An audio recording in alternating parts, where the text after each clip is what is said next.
is it a mistake for an entrepreneur to come in front of you and value their company based on its potential rather than the sales that they've had up until that point? There seems to be a divide. It depends. Well, it's a fine line. You got to believe in the potential, but you got to be realistic about the numbers. Look, there's a recession out there.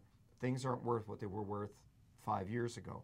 So you got to be realistic. But if the exception to that, and I didn't mean to interrupt you.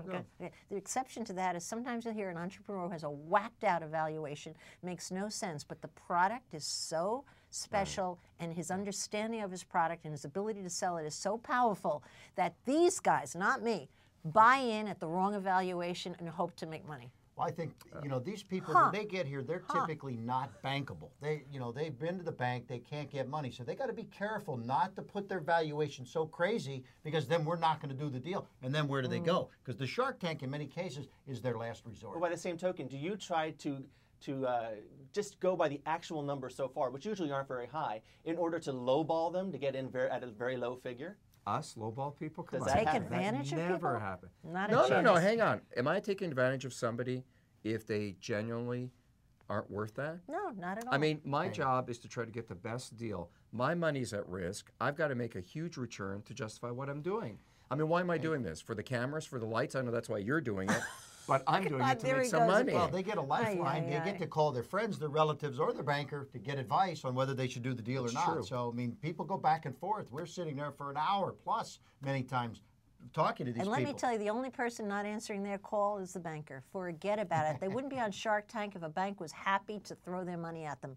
They're coming here because it's a great equalizer, a great equal playing field. It's level. They have just as much chance as a big shot to walk away with the cash. And that's, I think, what the great plus of this show is. It is a level playing field for anybody who has a dream and an idea. Come to Shark Tank, pitch it. What's wrong with that? You could leave with making your dream come true. How many people can say that happens? Well, you can also say that, if you need to come to Shark Tank for money, then the economy must be in really bad condition. That's a great point. That's a great point. If you think about it, if you have a great business, I mean, I think it's a fine line. I think there's a lot of people who don't have the experience or the savvy to get in front of investors. At the end of the day, if all they get is a primer in order to learn how to pitch to us, I mean, a lot of them leave with that. There's tremendous value in that. Yeah. A lot of people start a business and tell their friends it's a good idea. They tell their wife it's a good idea. They never have people who've made it before tell them whether it's workable or not. We had a woman had a business with $150,000 worth of purchase orders from retail stores. She couldn't get financed for those purchase orders from her bank. So she came to Shark Tank. I invested in that business, and now her business, she's grown from $8,000 a month to $80,000 a month in sales. Are there also times when they want to come to the Shark Tank just for the publicity? Once they get on TV, why do they need you guys anymore? No, Jason, I don't think we're seeing that this year. That may happen in later years, but I think this year, the show is new. This is the real deal. I mean, this is all fun and games, but these people really believe and need the money.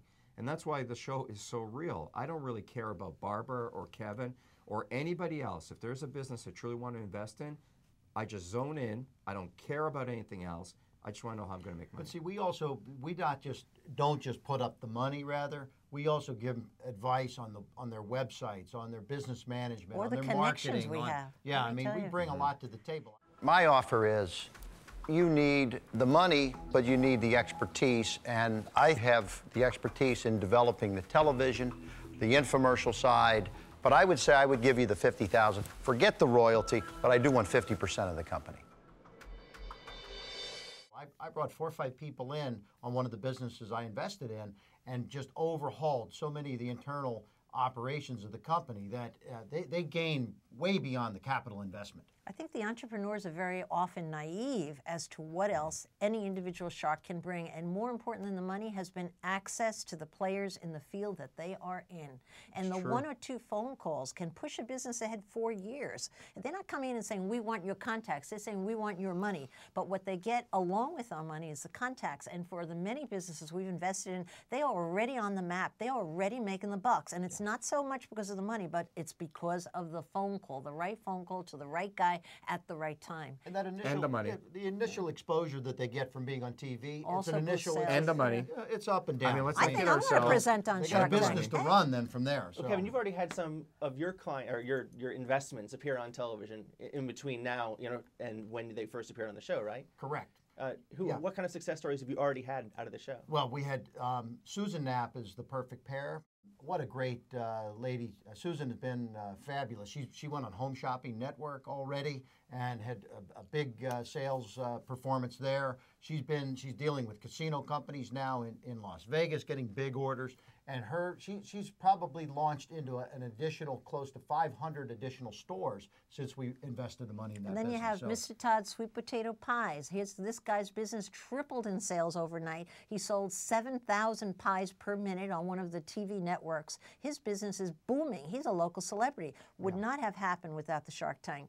Absolutely not. Everybody wants to know, did he actually get into McDonald's like he said he was going to when he was on the Shark Tank? Yeah, he's gotten into the McDonald's on the Garden State Parkway in the state of New Jersey. And from that, if that guy is worth his salt, he's going to parlay that into national McDonald's. So it's a test. You watch this guy. Absolutely. And taste his pies. Come on. Nobody's going to turn those pies away. They're out of this world. I'd love to taste them. You guys seem, it's always snack time in the Shark Tank. You're going to be fat. We get to taste it all, yeah. And sometimes that doesn't work out for the person who brought something that doesn't taste so good.